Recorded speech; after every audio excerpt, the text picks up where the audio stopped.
You might wonder why I'm slithering through this rock, and honestly, I can't tell you. I hear it's a thing.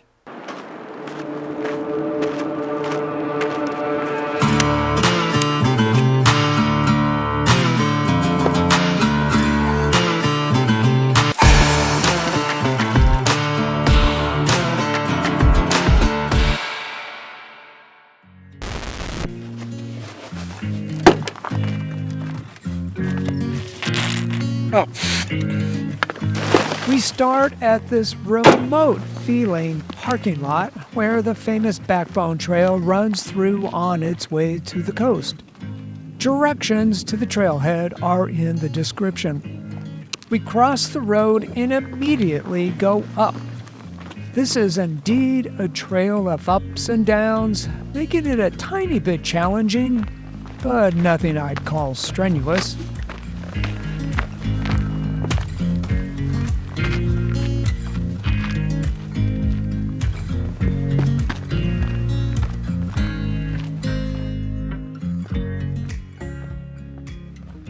So, at 0.4 miles, the Backbone Trail heads to the left, and our Mishe Mokwa Trail veers to the right. By the way, Mishe Mokwa probably sounds like a local Chumash native name. It isn't.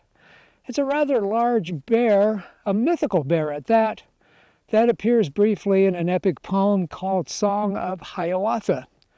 I guess someone liked the name. As for the poem, I think it's considered a classic, but it hasn't aged well over the years. From the junction, the trail begins a scenic descent above Carlisle Canyon with views to the Conejo Valley and Westlake Village, among other places.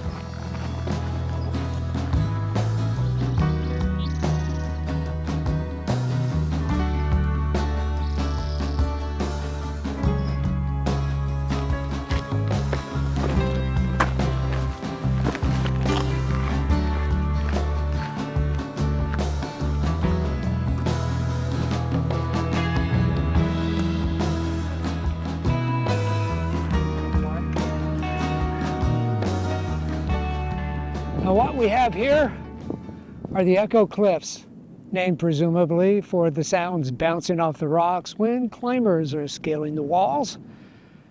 Right now, I don't see anybody up there, but on the weekend it's crawling with mountaineers, and presumably making a lot of echoes.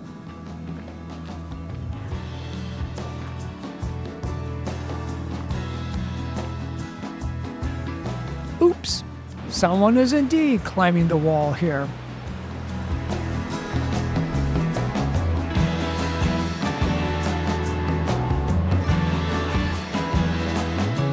And if we shift our eyes to above them, there's this balanced rock, which, by the way, was first climbed in 1988.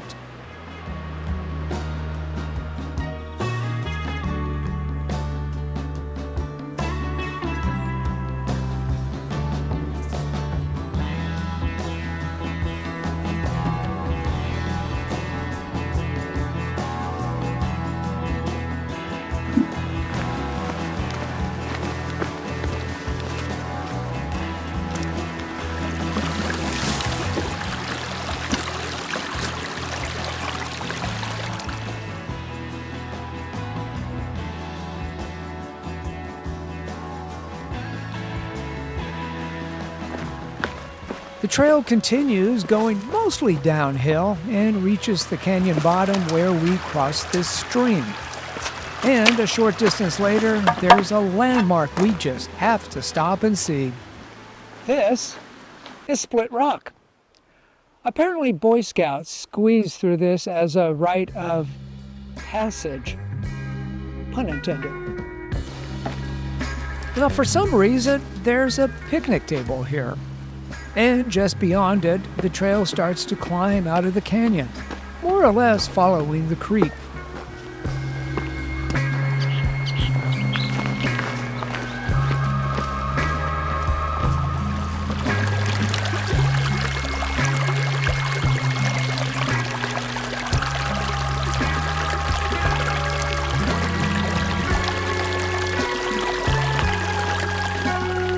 And depending on the weather, our way is often cooled by low clouds blowing in from the coast.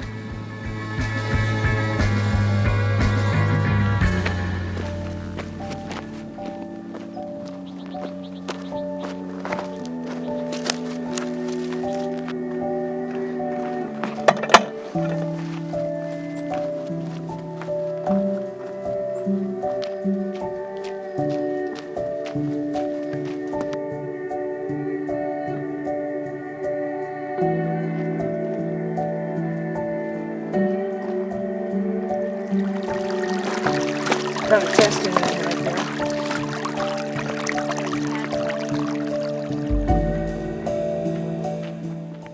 The route returns to the Backbone Trail at this junction, and we turn left for more climbing, some of it steep and some of it gentle. Okay, we've nearly hiked 4 miles, and we have a little bit more uphill to go. But it's not going to take that much more energy to zip up the trail to Inspiration Point. And the view from here. This monument is for an Eagle Scout who unfortunately died at a very early age. The views from here can be stunning, especially to the south with the green hills and the hazy Pacific Ocean. Directly across from us to the east is Old Boney Peak.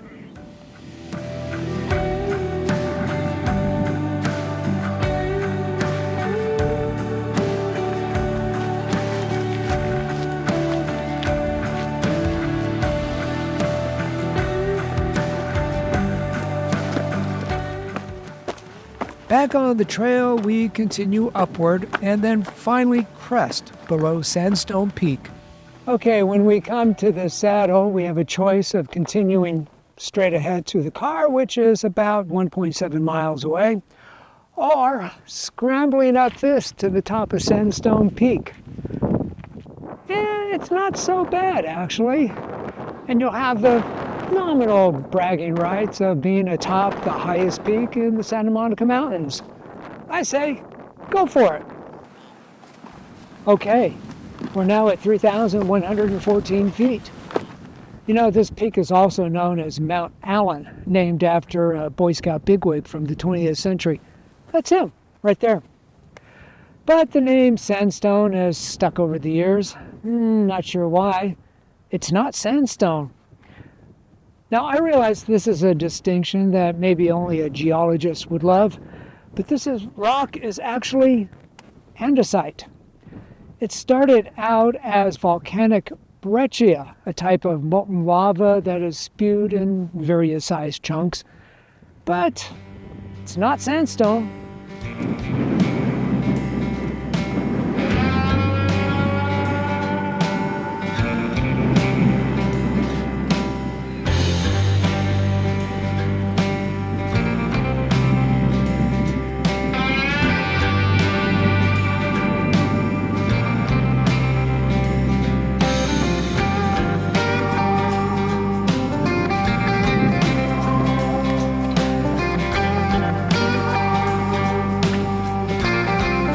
We come back off the peak and descend, sometimes steeply, traversing for a few minutes Sandstone Peak slope.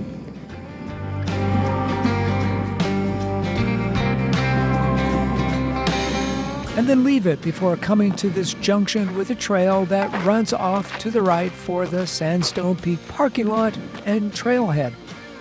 And then, with less than a half mile to go, we complete the loop at the Mishe Mokwa Trail junction. A few minutes later, we're back to the road and the trailhead.